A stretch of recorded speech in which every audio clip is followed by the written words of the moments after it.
Nice, Troy. This is Tuca. That's who? Tuca is, oh, he's right. Tuca. Tuca. Anyway, Tuca ran away. Tuca ran away. Oh, that's great. I love it. Okay. I don't know how many more, but I did want to give them time to sign on. So anyway, the membership cards are going out. I'll send you all an email with the whole directory attached. And I did a backside to it. So at the backside of the card, membership card, actually has a map of our district. So it's just kind of neat to have that on the back. So people say, where's that? You can show them, you know, the greater Northwest area. We've actually been getting some interest. I had 2 people contact me. One lady, young lady, is from Toronto area, Troy and John. She is she's thinking about working her way west, and she was interested in an e-club, especially one that was international like ourselves. So we may have a new member. We'll see how that works out. Okay, it's 7:04. I'm going to go ahead and get us started. Anybody is welcome to jump in as they come into the meeting. So you all got the email, I'm sure, and heard it. Our board member, Sean knew him well, community service chair and charter member Tom Hansen passed away unexpectedly. I guess it was a lot of complications, and there's Brett. And so anyway, he has passed. His services, for those of you who can be in the area, I found out are going to be March the 3rd. I see Sean reaching there. March the 3rd, 2 p.m. And they call it the South Sound Center. Sean is the one over by the Oddfellows Cemetery in Tumwater. You familiar with that one? On North Street? Okay. So that was a real shock to me. I had actually gone to the restaurant 2 weeks in a row because I thought I had the wrong Monday, and I kept trying to communicate with Tom, and there was no communication, and that's because he was in the hospital that whole time. So anyway, I wanted to make everyone aware of that. Tom was a great Rotarian, and I knew him from the day he started in Rotary. So it was a real shock to me. And because of his travels, if you will, in Rotary, I think he was a member of 5 or 6 of the clubs at one point or time in another, right, Sean? I believe. So anyway, some other things to make you aware of. I'll be going to PETS here in a couple of weeks. Don't forget the district conference, everybody, and the district leadership training assembly will be in Tacoma. It's on the district website, and it's May 4th and 5th. So if you can make it, great. That would be wonderful.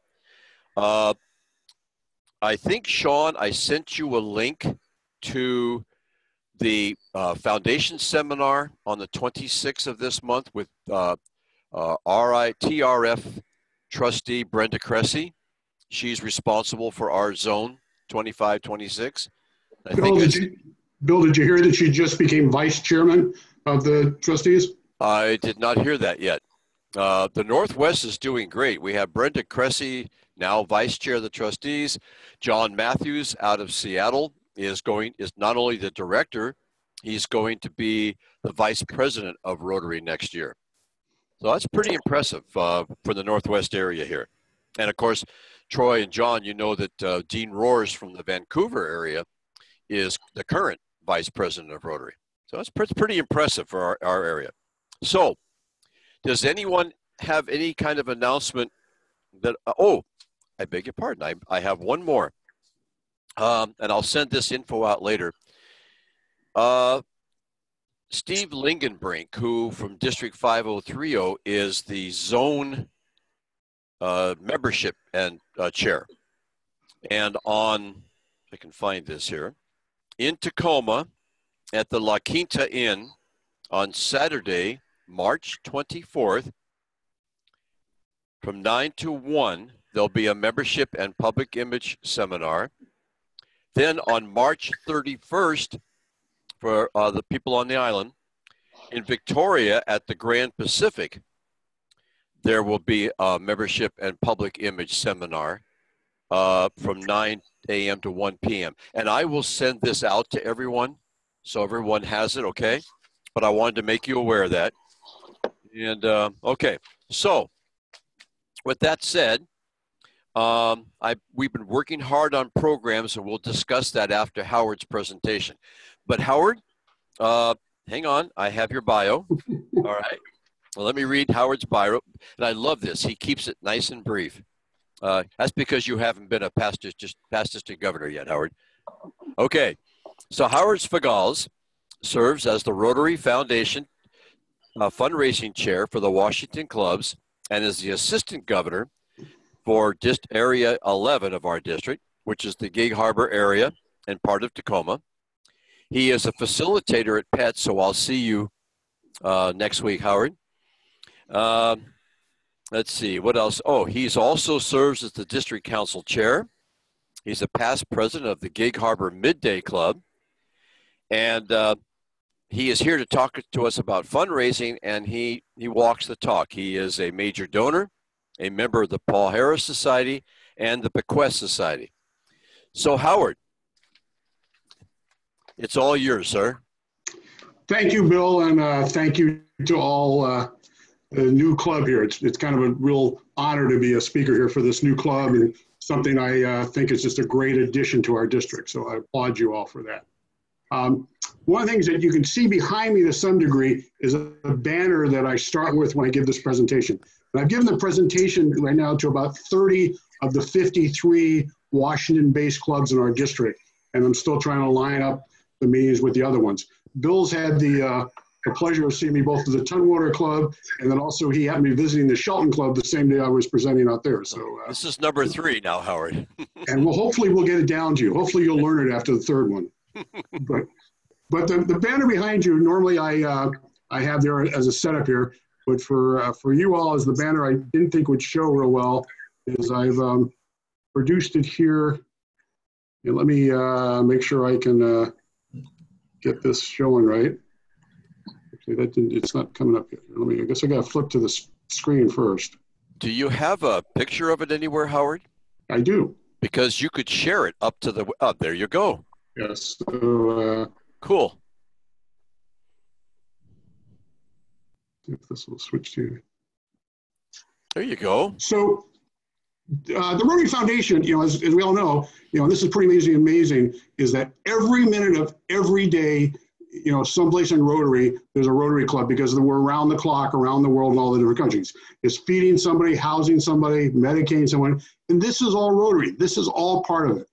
Parts of it done by the Rotary Foundation, part of it is done by clubs like yourself and other ones in doing things. So the foundation is just an absolute wonder. It's really what makes us special. There are other service clubs out there, some of which have animal names, some don't have animal names, but we are Rotary, and part of what Rotary makes us so special is our foundation. So my talk today is the Rotary Foundation and why contribute. But I'm not here to strong on anybody. Of course, a little tougher on an electronic meeting versus an actual meeting, but it's really to educate people. My goal here today is to help people best understand the foundation, how it works, what it does things, so that therefore you feel more comfortable and more willing to contribute to the Rotary Foundation. So that's what I hope to accomplish today. But our foundation, I can go on and on about how good I think it is, but in reality, the outside world thinks our foundation is good. In fact, Charity Navigator, which is one of the premier groups that rates nonprofits and charities, has ranked the Rotary Foundation for 10 years in a row. The 10th year just happened about a month ago at 4 stars, which is their highest rating. Just to give you a feel for that, other ones like the American Red Cross, Make-A-Wish, other ones like that are just 3-star ones. So Rotary not only is 4-star, but it's 10 years in a row has made that thing. 90% of the funds for our foundation go into programs, and we'll talk more about that. CNN ranks us number 5 of the top 10 charities in the world. And in 2016, the Associated Fundraising Professionals named the Rotary Foundation the Outstanding Foundation Award. So we're not only talking good ourselves, but the outside world recognizes how strong our foundation is and the good it does. One of our premier, things is the different areas of focus. The Rotary Foundation has 6 areas of focus: peace and conflict, which goes way back in Rotary. Rotary was actually involved in helping to draft the UN Charter when it was done. So there's various other things. We have lots of programs, including our exchange program, which is directly related to exchange between countries and helping towards peace and conflict. There are 6 peace centers all supported through the Rotary Foundation around the world that helps advanced degrees in peace and conflict areas and education in that area. But this is, and it's all supported by global grants from the Rotary Foundation, and we'll talk more about that, but that's from $30,000 to $200,000 a year, and they're approved about every week. There are about 20 of them for over 1,000. Last year, there were actually 1,050 of our grants approved from the foundation. So not only this foundation, the way they spend the money is by Rotary clubs like us deciding how they should spend the money by applying for grants. So it's not a bunch of people back in some headquarters deciding it. And the areas of focus, it's hard to find something you can do in the world that doesn't hit one of these areas of focus, but there are 6 different focuses.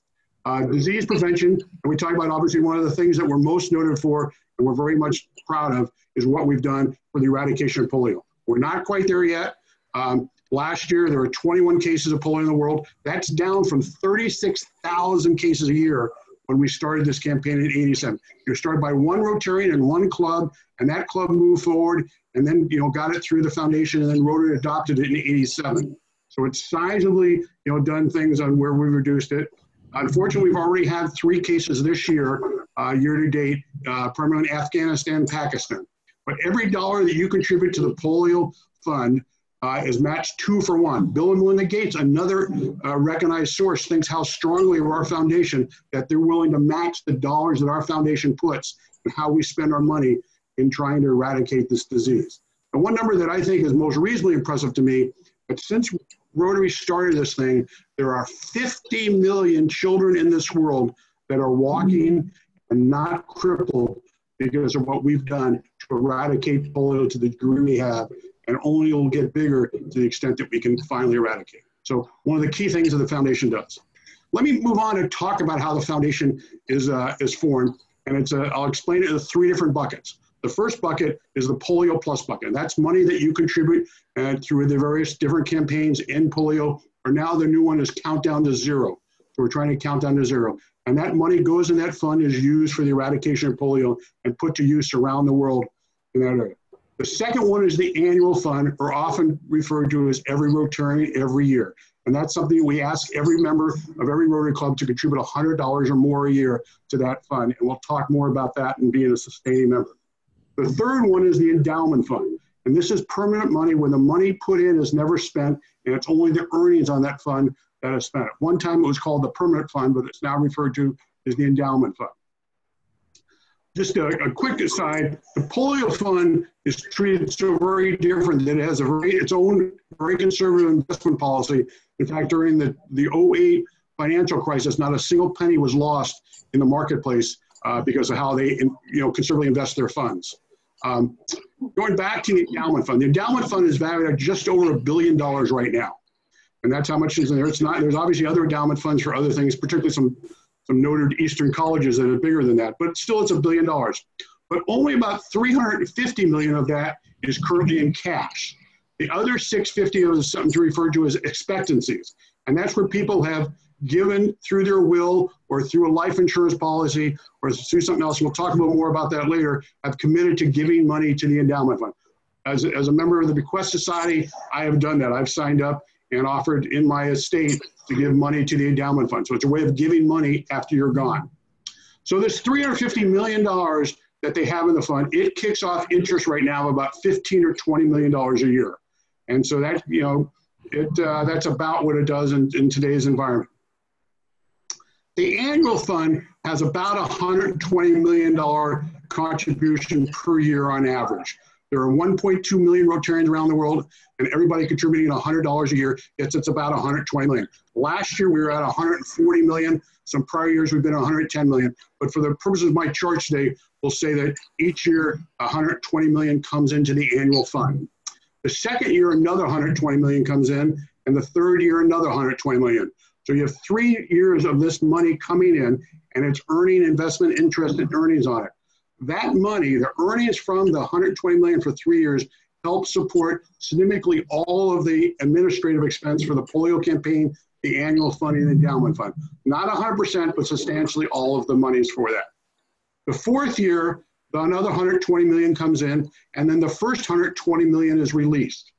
So that 120 million plus the 15 to 20 million, or about 135 million to 140 million, is what's put into action each year from our Rotary Foundation through various different fundings, and we'll talk about how they fund things in the future. So the three buckets, the annual fund is the every return everyone. That's the one we ask everybody to contribute at least $100 to each year, and hopefully more. And every dollar you give to the polio campaign and the every Rotarian fund, the annual fund, you get $1, or you get one Paul Harris point, recognition point. And again, we'll go into more detail about recognition points. Our funds, though, so on the far left, the contributions come in. The annual fund, as we said, the contributions goes into what's referred to as the shared system. The endowment, only the spendable earnings on it. The principal is never spent. And the polio fund goes off and goes into the program to eradicate polio. That shared system, the money coming in from the contributions to spendable earnings gets split 50-50 between the World Fund and DDF. DDF is referred to as district designated funds. And that's money that comes back to our district, in our case 50-20, and half of the money that was given in 3 years ago comes back to our district, and our district can decide how to use it. And the typical things are they use some of it to go to the polio campaign, some of it goes to support the peace centers. The vast majority of it goes to support grants. And those are both the district grants. We're right now, for every, if you spend $7,000 for an approved grant, they'll give back $3,500 of it. So that's our district community grants. And the second one is the fact of helping match global grants. So they put money into global grants that are supported by our district. And that's our 50-50. The World Fund, again, supports some of these other programs and also supports the grants in that area. And we'll talk a little bit more about the specifics of how they leverage the grants up. So that's the shared system and how your money gets spent from the foundation. The value of a grant. Why do you do? One, it demonstrates the vision. Rotary is what we are. We're a service organization, but having the power of these grants really demonstrates us doing good in the world. It's really our ability to provide these services, and it really shows action. Rotary is a group of actions, and we're people to do things. It's a club that does a grant, whether it's a district grant or a global grant, really engages the people. Vibrancy is money that they more than they can do themselves. It also, to the extent you do grants, it also hopefully increases giving. So you give more because you see money back. But the example of the leverage, though, is using a global grant. This is a global grant. You get 3.5 times leverage there. In a case of this, if a club puts in $10,000 towards a grant, it could be one club, it could be two grants, it could be multiple grants. The district designated fund matches that dollar for dollar, and then the TRF, or the Rotary Fund, matches it actually 1.5 to 1. So that $10,000 that was put in by clubs leverages up to $35,000 for a grant. When I was club president in Midday, we actually raised a grant, and we got our money in, several other clubs in, and we were able to raise $78,000 to put in 100 latrines in Bolivia, in a very rural area where it had no sanitation up till then.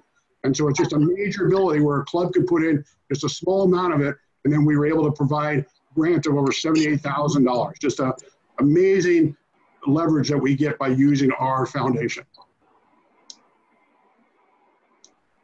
How do you contribute to it? One of the ways right now we're recommending is using Rotary Direct. And Rotary Direct, you can do it sometimes in your clubs, you can mail it in, but sign up for Rotary Direct allows money to come from a credit card or from your bank account. You can choose to do it monthly, you can choose a one-timer, you can use it quarterly. The forms on the website, I can get you guys all out the forms to sign up for Rotary Direct.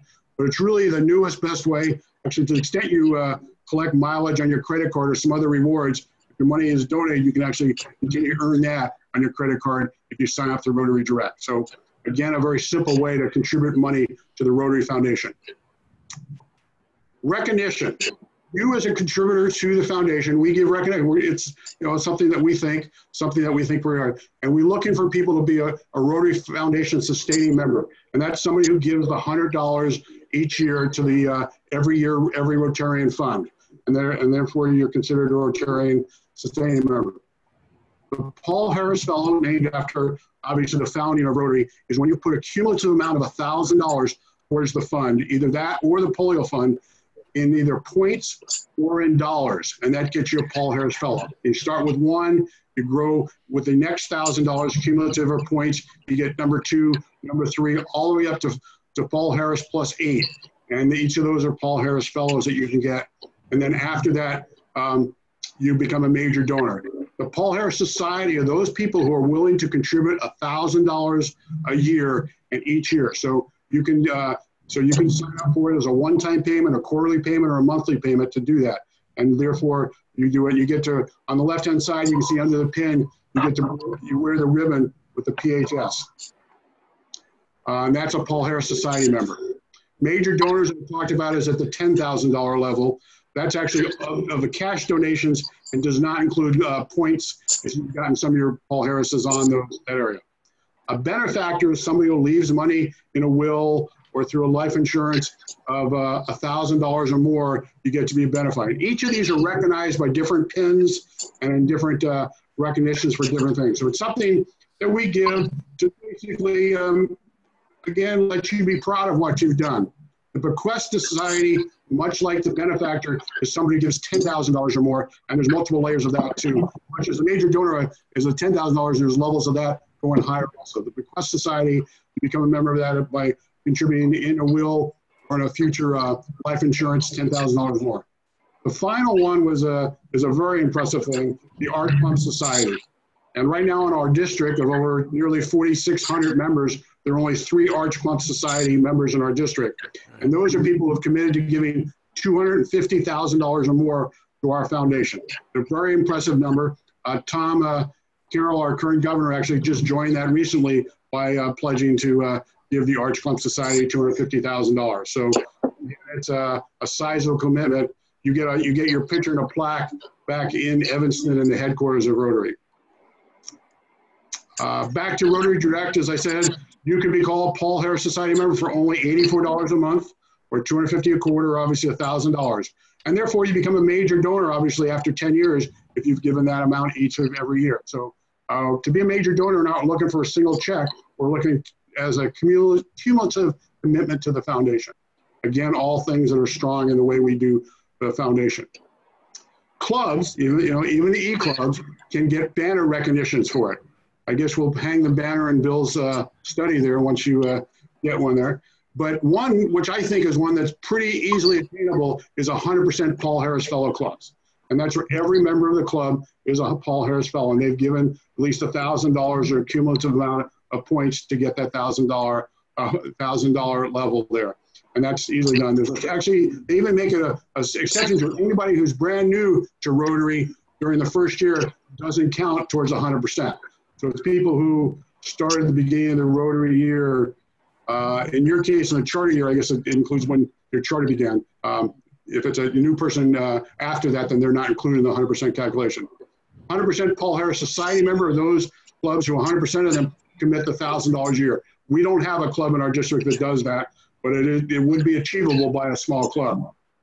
100% foundation giving, that's where everybody in the club gives at least $25, and the average is $100 or more, and there's a banner recognition for that. That, again, is something that should be easily achievable by every single club, that everybody contributes something, and the total is at least $1,000. And the last one is on a per capita giving. We have a competition among the clubs in our district, all 90 clubs, that the top 3 giving get recognition. So these are the recognitions that we give both individually and a club to help support your contributions to the foundation. Recognition points, and I referred to them a little bit before, is for every dollar that you contribute to the annual fund or the polio fund, or also to a grant is another way, you receive 1 foundation point. This is somewhat similar to the mileage concept. Airlines recognize people or some other people recognize it. And those points can be given to others to recognize them for a Paul Harris Fellow. Clubs, to the extent that a club commits it, they can also get recognition points. In Gig Harbor, once a year, the 3 clubs here have a service award that we give out to non-Rotarians, and we present them with a Paul Harris Fellow award each year. Very distinguished award, and they get it, and we typically give it with points that we've received for other contributions. I've given a Paul Harris Fellow to my father and actually to my daughter and to my wife to allow them obviously to share in the recognition I have to it. So some clubs also use it to incentivize people. If a member puts in $100 or $200, they will transfer points to them to accelerate their way to get to be the Paul Harris Fellow. It's a good way that a club can, get a plan out there to get everybody to be 100% Paul Harris Fellow. So something that I clearly encourage you to look to see how you can use those. How do you get engaged? Holding fundraisers, special events. Clubs do things regularly for polio. Clubs do a lot of fundraisers for their own purposes, but I think it would be a good thing to raise money for the foundation. In fact, a different district that I started my Rotary in, they had a policy there that every fundraiser you did, 10% of it went to the foundation. So, and then the 90% could go to local charities and other things. But to the extent you were using the Rotary logo and using the Rotary name, they felt that you should be, and I don't know if it was a firm rule, and I don't know if Rotary allows that, but it was something that was sort of a policy within our district that we did that.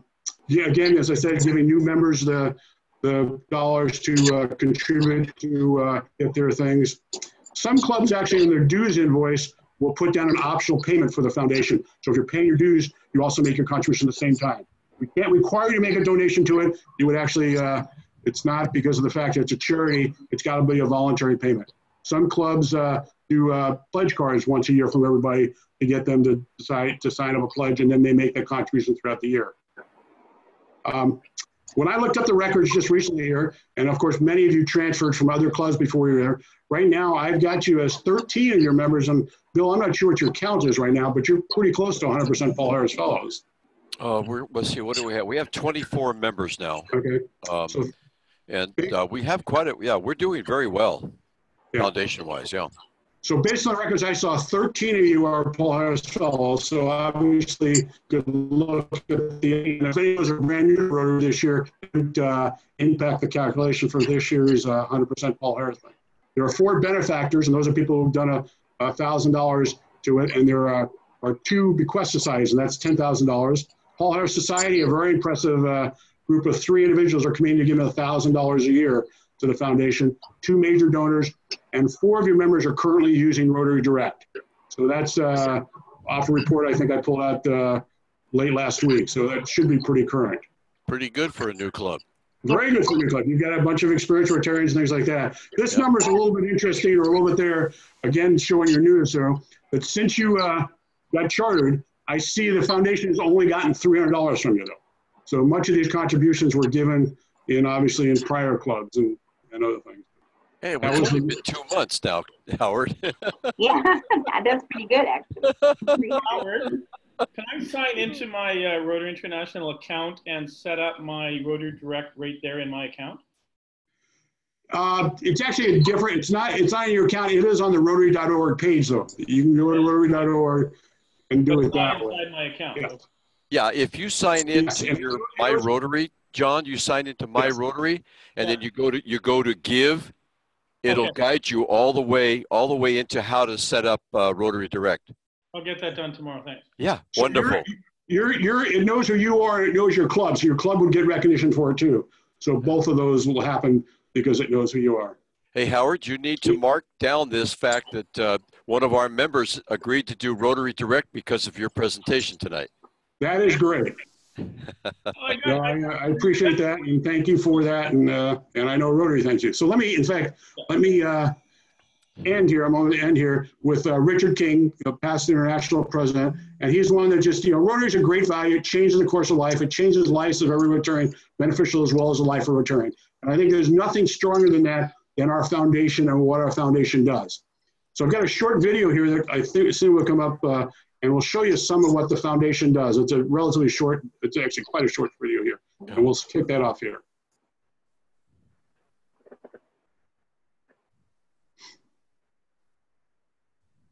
There it is.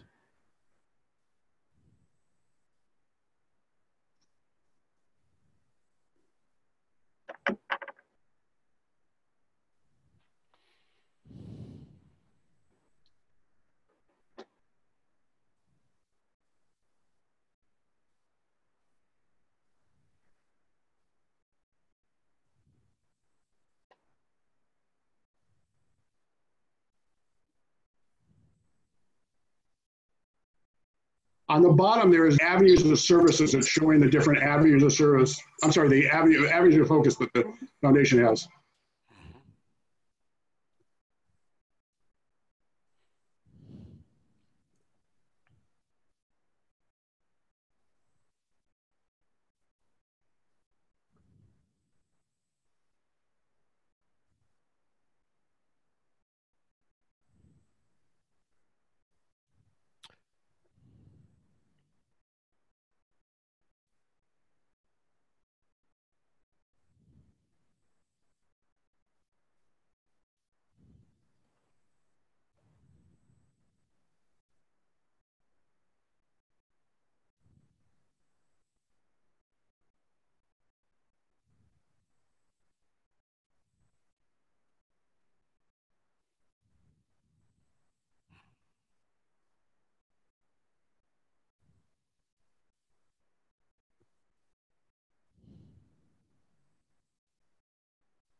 So on behalf of the Rotary Foundation, our district, and myself, I thank you, and I greatly feel good about the fact that we pulled out a direct contribution tonight. So I thank you. And for you guys who don't know, Bill is a long major sponsor and supporter in his years as foundation for our district chair, is just passionate about the foundation also. Yep.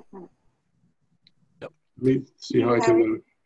Yes. Now, anyone have questions for Howard? Howard, take down your share so we can see the rest of the people, okay? Yeah, I'm trying to, I figured out how to put it up. I guess I never figured out how to, oh, there we go. There we are. There we go. Yeah. Who has questions for Howard? Oh, come on, Pamela. Howard, how many years have you been a Rotarian? 15, so only 15. Relatively short compared to some people. So Wow. I moved out here to Gig Harbor just about 5 years ago. I was involved in Rotary on the East Coast where I started Rotary. And when I moved out here, I've gotten heavily involved since I retired. I retired moving out here. So Howard, you and I are not too far apart. I'm out here in Grapeview. So I'm about 40 minutes away from you. Yeah, actually we have a place on the South Shore out there too. Oh, you do? Okay. Yeah. So we spend some of our times out back and forth out there too. That's good. Howard, I have a question for you. When you were talking about earning Paul Harris points, and you talked about donations to the to polio and the annual fund, question for you, and Sean will probably want to know about this too. If I make a cash donation to the endowment fund, do I get Paul Harris points for that? If it's a cash donation, okay. You do not. Okay. The second half of that question is, if I donate $1,000 to a matching grant or a grant, do I get Paul Harris credit for that? To a global grant, one that has a global number, yes, you do get. Yes. Yeah. So once it has a global number, if you put in money there, you get points. And that's how clubs often get points too. To the extent that the clubs put in money to a global grant, they receive points back from it. Okay, because as a young club, if we get involved in, and we're not there yet, because at some point we're going to get close to discussing mission and everything because of Chuck's input. But as a young club, we could help support a grant, and the cash donations we make as members to that grant would receive Paul Harris credit. That's correct. Okay, good. Any other questions for Howard? So you can look up your records of how many points you have. All that's available to you. It's also available to the club president. I don't know if you have a foundation director or not. It's I available do, to right them below too. you, But Sean Lewis. Okay. There he is. So you can go, you can get online and you can see the everyone's point total, where they stand, what they have, and you as a club. I presume as a club you don't have any points yet because you're so new. But Right. individuals may have points that they could use as incentives to help get some of your final Paul Harris fellows. Yep. Great. Yep. Any other questions for Howard? Howard, you're welcome then to stay and observe if you'd like, or you can sign off, whatever you prefer. I'll stay on. Just in case I need a makeup, All right. Well, then the very next presentation is John Thomas, because he volunteered. Oh, I hope you didn't forget. John, we're trying to do a member profile each week, each time we meet.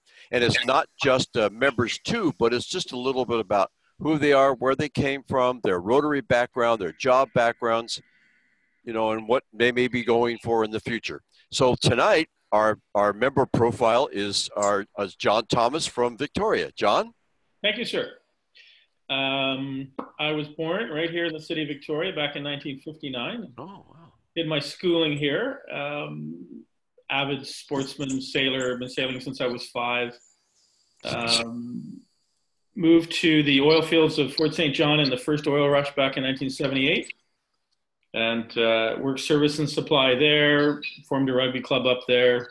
Ended up in Terrace, Prince Rupert, working those big super projects when they did the grain and coal terminal, and scrum half that rugby club. There's a theme here about too much beer and rugby and fun. Ended up going back to school back here in Victoria and getting a business degree, and I spent 30 years in the financial business. Oh, you and Troy, yeah. Sold my book with Raymond James last year, and I'm kind of semi-retired at 59, and just looking after life and health. I just figured I wasn't going to work myself to death because I saw some friends around me going down. So I raised a family in Shawnigan Lake with my ex-wife, 3 beautiful kids and a grandson now, and a couple of marriages. And that ended about 6 years ago. And I have a lovely partner, Kim McLaughlin. We're married. We lived in Hawaii back in December. Oh, yeah. And she's a realtor here with Pemberton Homes in Victoria. And she keeps me in scotch and whiskey. So that's good. How about your Rotary bio, sir? I've always been a volunteer because my parents were volunteers. So I've been involved in volunteer work all my life. I spent 20 years in the Royal Canadian Marine Search and Rescue as a volunteer on the boats out here on the West Coast on 24/7 pager for 20 years of my life. So that was a lot of fun. I've been a Rotarian since 2005. I'm past president of the South Cowichan Mill Bay Rotary. 3-time Paul Harris at the moment. Haven't been donating for a few years because I haven't been involved, but that's my comment tonight. I should really get that form up and start putting $100 a month in like I used to. It just became difficult to make meetings, and I think meetings became kind of routine for me. It just was the same people, it was the same stuff, and I wasn't enjoying meetings anymore after, but how many, 13 years, 14 years, so. And to put it, the meeting group I had up in Shawnigan Lake, Mill Bay was a morning group. It was breakfast, and it was morning people, and it was a younger group, and it was fantastic fun. And I ended up down in Victoria at one of the oldest groups. Well, one of their numbers. That's right. A very low number, and it was an older crowd. And I don't know, I just didn't mix and blend with it, and I just kind of got disillusioned a little bit. So here I am. I'm very happy I heard about this. I got to tell you. Yeah. This is my idea of fun people, and I can sit here with a whiskey, and it didn't cost me $40 for lunch and a glass of wine. So every week. I'm still volunteering. I'm currently the chair of the board, president of the Elder Care Foundation, and we work with Island Health, VHA, Vancouver Health Authority. Making the lives of seniors in care of the government better. We have about a $3 million foundation. We have a budget of about $400,000 a year. And we do the music therapy programs, the animal therapy programs. We buy specialized equipment for the care homes to make sure that these people enjoy their lives. Huh. So I'm chair of the board for the next 2 years there. And yeah. Wow. Animal therapy. Do you get involved with Troy at all? People like a dog licking him on the face, right? Yeah, but I mean, Troy works with animal rescue. I wonder if you do anything like that, Troy. We contract specialized dogs, and they have to be licensed to. Yeah, no, our paths have not crossed. Okay. We do. I'm involved with Victoria Humane Society, and we do animal rescue and placement into homes and that sort of stuff. So you don't do any of the senior home or what they call them, service dog type thing then? No, Okay. that's different. John, question for you. You said sailing. Up and down the coast, have you ever run into Brenda Grice from Nanaimo? I have not. It's a big sailing community and a big coast. Yeah, she's a sailor, has her own I don't know what you call them, yachts or sailing boats with the crew and the whole bit. And in fact, so on one of the posters or something in the chamber, there's a picture, and her boat, yacht, sailing boat, whatever you want to call it, is featured there on that poster. Nice. Another question for you was search and rescue. Yeah. Have you ever run into a gentleman named Bill Ville from Port McNeil? I have heard of Bill. Okay. He's a pilot, and he gets called he's a volunteer, and he gets called many times to fly up and down the coast when there's a boating accident or something like that. So we have 3 volunteer lines in here. We have the RCM SAR, which is a volunteer Coast Guard type thing, which is nationwide, mostly navigable waterways. We have an air volunteer service, which is nationwide, and they're all over the province, small planes. And then we have our volunteer search and rescue, our land-based people that go save these stupid people from the rivers and the mountains they shouldn't be on. And all of it takes money, and all of it takes a tremendous amount of effort from a ton of volunteer. I can't believe the volunteers involved in saving stupid people's asses. Don't get me going. I can tell you stories that would make you cringe. Yeah. Oh, we see it down here all the time. The Wade and everybody knows about how many times each year we get people stranded up in the snow with not even a day's snack provisions or cold weather clothing or anything. Yeah. And then their cell phone battery dies, and they have people have to go looking for them. Yeah. When you're looking for lost people on this coast, think about this: the mileage of the coastline of British Columbia alone has more miles than any other sovereign nation in the world other than Canada. Wow. That's how many inlets, fjords, islands, most of it remote. And it's a hellhole when people get lost to find them. So. Oh, I'll bet. Yeah. I've made a lot of trips on the island, and I didn't realize how much coastline there is until I went out to Long Beach? Euclid, that area, and Tofino in that area. My goodness gracious, and all the island chains out there. Yeah. Wow. Troy's laughing at me, but I wasn't born up there, Troy, so I'm still learning how to say those names. I met a girl there, and she said, we just call it Yuki. Any questions for John about his background or his business or anything?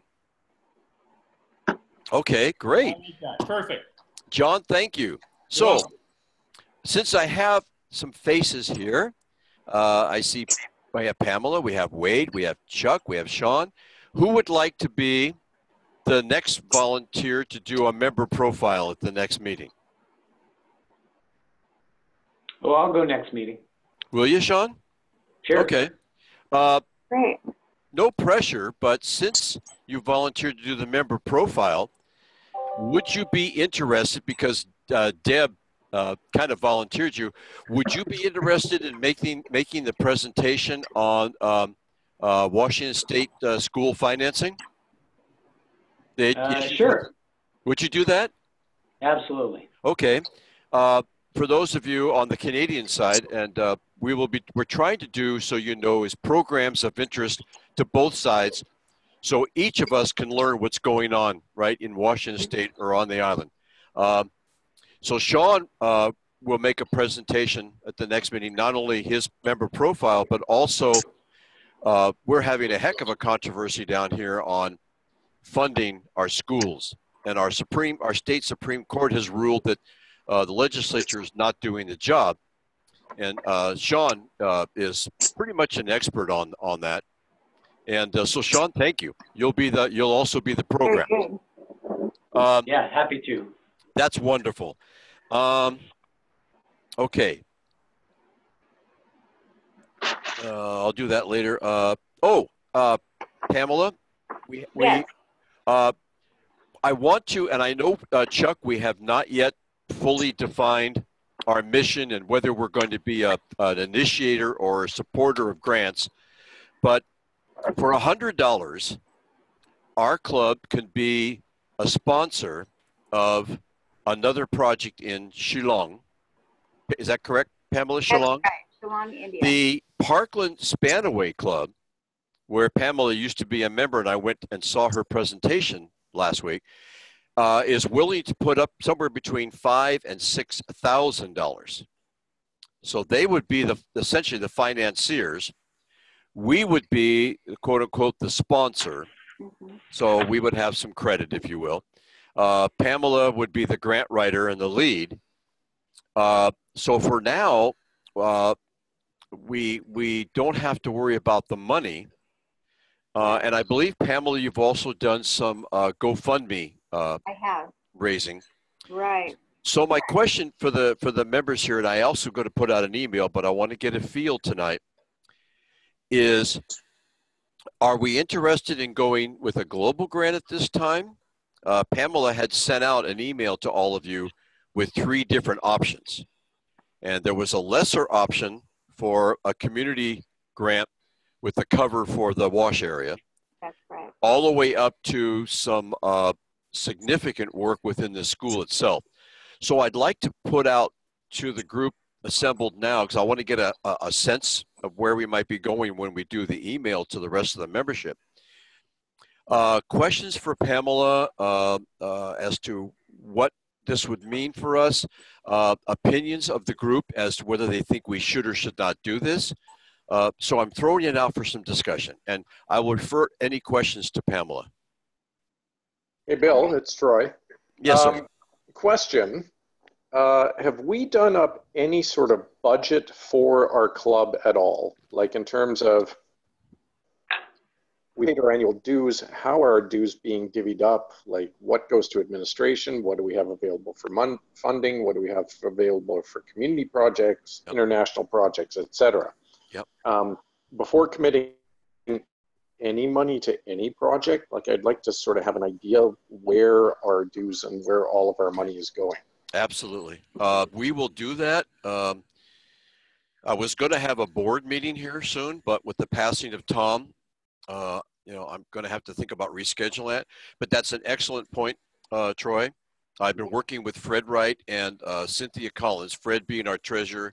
Cynthia is our secretary, but she's also very good with QuickBooks.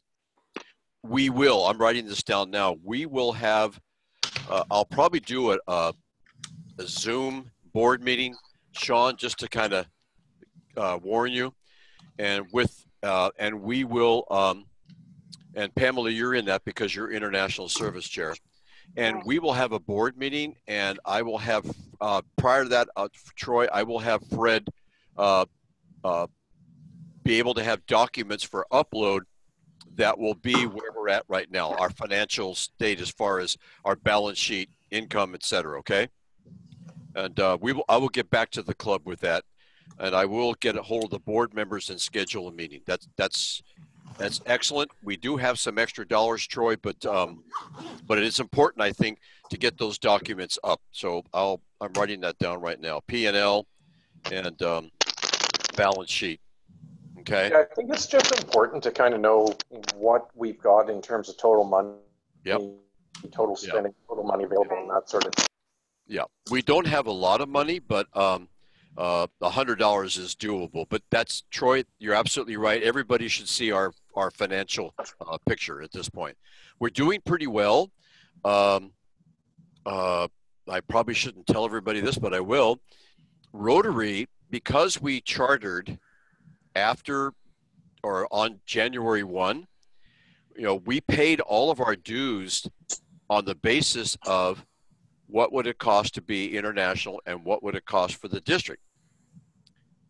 We only have to pay half the international dues, and district says we don't owe any dues for this year because we came in after the first of the year.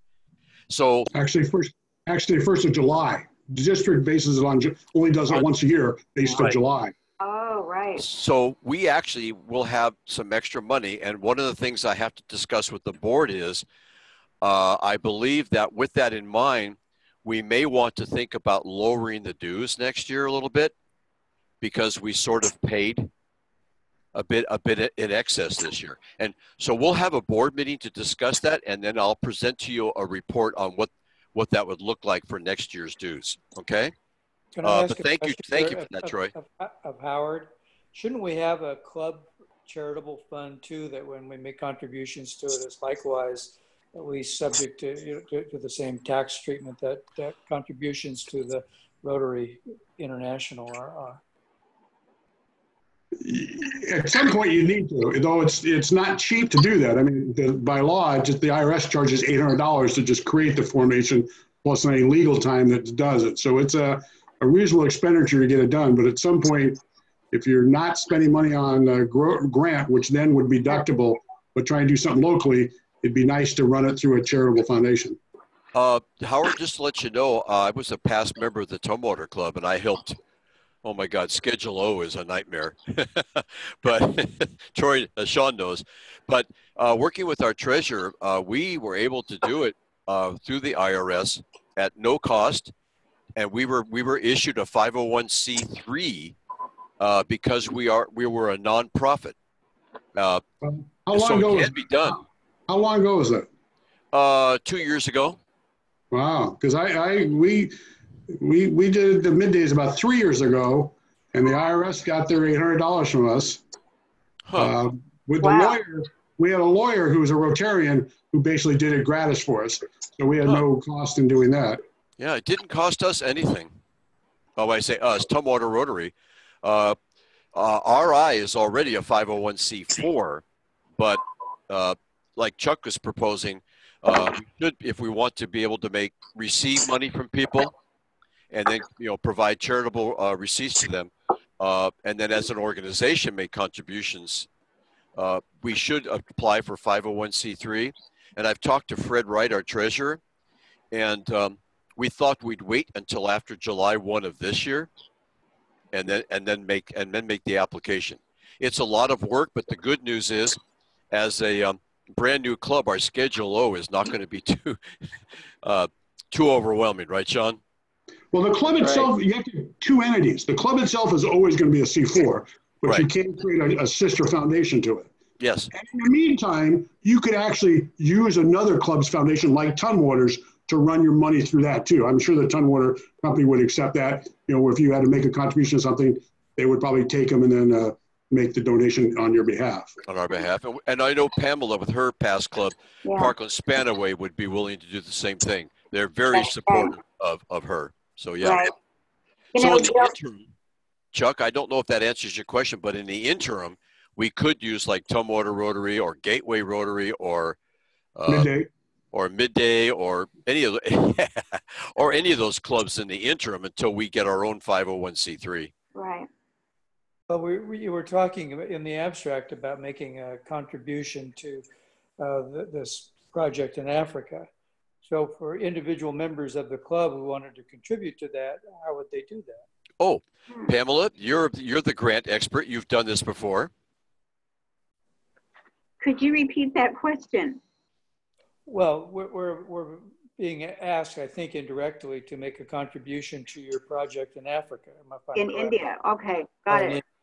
Okay, so if let's say the club then wants to solicit the membership to contribute money so that $100 doesn't go very far. And my personal view is that if we have a member that's really actively engaged in a project and has hands-on, we should support that member in that That's project. Right. And I don't think $100 is going to do it. So that might mean that the membership needs to pony up some money. Well, how do we do that? Well, you know, at this point, Chuck, I have 3 other options that I'm working on as far as raising funds. The GoFundMe, I've raised $1,150. I've also applied to the Olson Award for $500. I'm hoping we'll get that. Also, I'm going to be speaking in a couple of weeks to Vashon Island Rotary, hoping to get funds from them.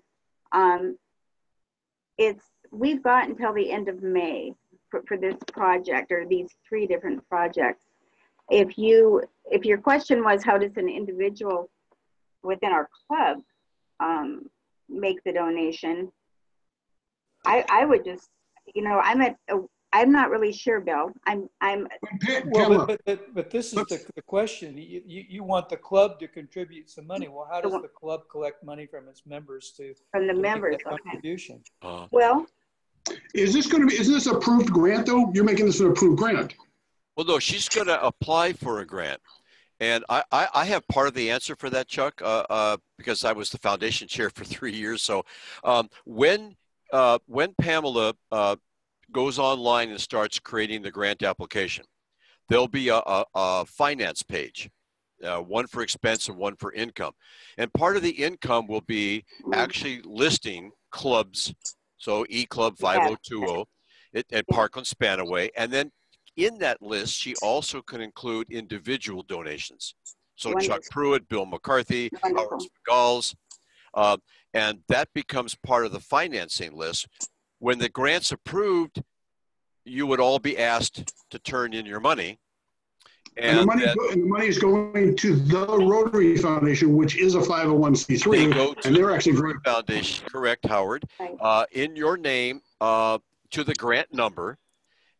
Then you in turn receive Paul Harris points, and the Rotary Foundation is itself also a 501c3. And so, they're excellent in turning out tax receipts too. They turn them out automatically, tax receipts. Oh, I know they're getting ridiculous. I get one every month now. It's silly. Yeah. Does that answer a little bit, Chuck, your question? Well, it may have answered it, but I don't understand it. Oh. Yeah, if you write your check to the Rotary Foundation with this grant number on it, once the number is determined, it will be a tax-deductible donation. That's right, yes. Okay. Yeah, and you would be Pam, listed. Just one real quick. Pam, I know you're a pro and expert of this, but you realize that you need to get qualified in this club at either the March 3rd meeting or DTA for the club to be qualified. Right. I'm wanting to send in my request to Parkland Spanaway, an official request, and say E-Rotary, this new club, has given us seed money of $100, and we're asking for you to at least match that, if not more. Also have a couple of individuals in Parkland Spanaway that are interested in giving. And as I had mentioned, I'm going to be going to Vashon Island Rotary in 2 weeks. 2 members from that Rotary have visited this project. And so that Rotary is already have, you know, some interest in the project itself. So, and of course, you know, by going to the Vashon, which is in a different district, you actually get the ability to get 2 different district contributions to it also. I was going to mention that. You get DEF 5030. Yeah. That's right. So the other one is, I gotta write that down. It's really, you know, it's a stone throw from where we are, but it's still a different district. Yeah, you get more DDF. Thank you. And but Howard, make sure that you qualify at either the March 3rd or DTA for the E-Club to be qualified. Yes. William McCarthy, Pamela Deacon Joyner, and Wade Stewart are signed up for the March 3rd training. That's right. Okay. Okay. Bill, thank you, Bill, for giving that explanation. Much better than I could have. Okay. Okay, we're reaching the hour, and as promised, I know I was a little ambitious when I put the agenda out, but we still have this is our first 6 months, and we are still finding ourselves. And Chuck, I have not lost sight of the fact that we need to work on our mission statement and talk about who we are, where we want to go, who does E5020 want to be, right? Or what do we want to be? And I have not lost sight of that, and we will continue to work towards that. But it is the top of the hour, and we were trying to keep these meetings brief. I will get together, we'll get a board meeting scheduled, we'll get a P&L and a balance sheet put together, and we'll publish that to the members. And Pamela, keep working on your fundraising. Okay. And we have some Bill, time on that. Yes, sir. Yes, Chuck. One of the things you suggested at the last meeting was that you were going to send out an email soliciting input from the membership about what things we would like to do in this club. And maybe instead of having just an open discussion, or you might add to it by actually sending that email out and having us all respond by email, and you can kind of sift through that and maybe get some ideas. SurveyMonkey, everybody familiar with SurveyMonkey? Okay, they have a free version, and I've used it when I was at Pets. I was one of my jobs was the sessions evaluator. Ugh. Anyway, I can put out a SurveyMonkey. It's like you get 10 questions and some open-ended questions to the membership, Chuck, and everybody just has to hit some buttons and then type in some response. I would urge against that because I think that structures it in a way that maybe people can't really respond. Okay, so more free form. And there's one question: what do you want? What would you, what do you think this club can do for you? Okay. Mm-hmm.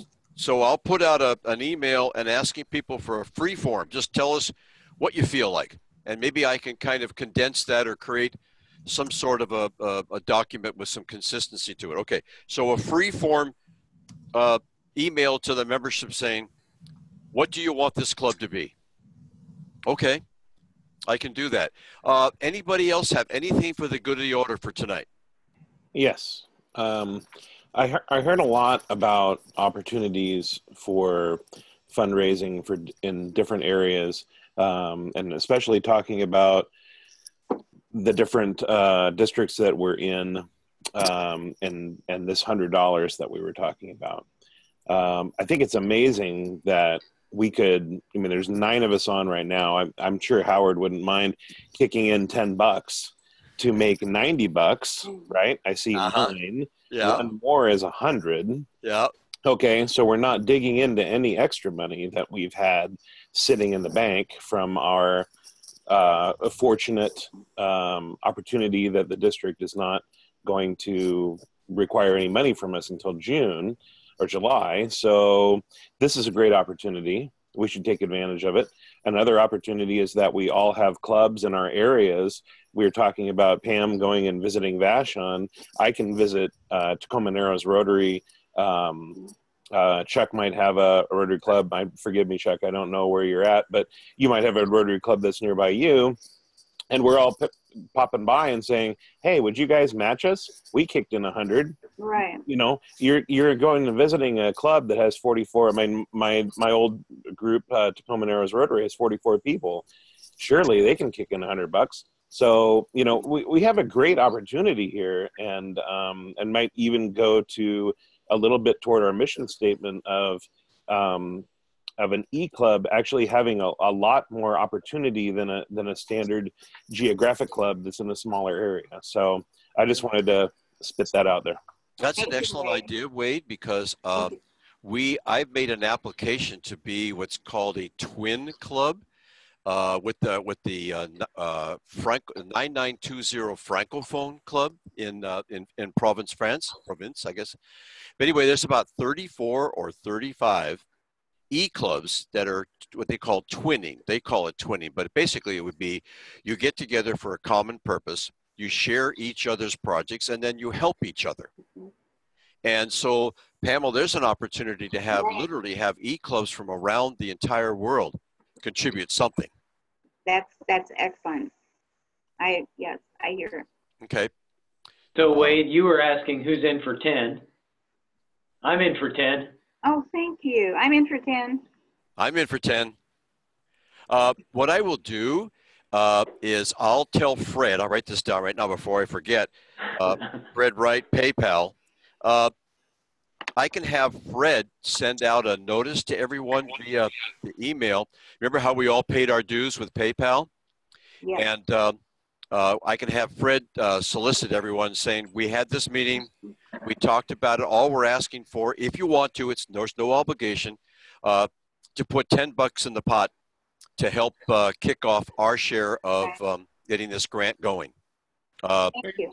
Absolutely. Okay. I want to say thank you, Wade. And if nothing else, it gets e-Rotary out there to the other Rotarians, and they see that, look at how anxious they are to get involved. And they're not even 2 months old yet.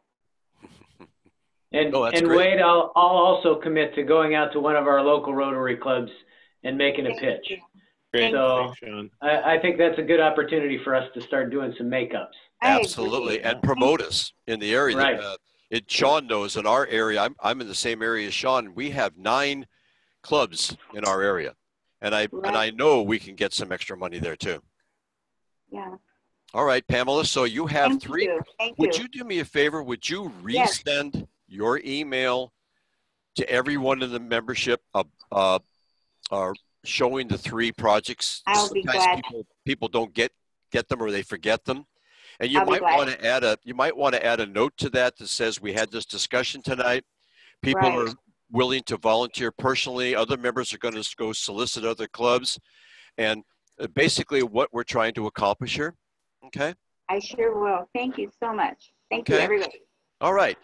If anybody's have anything for the good of the order, or we'll call it an evening. All right, then, everyone. We'll see you on March the 1st. Is that correct? That's correct.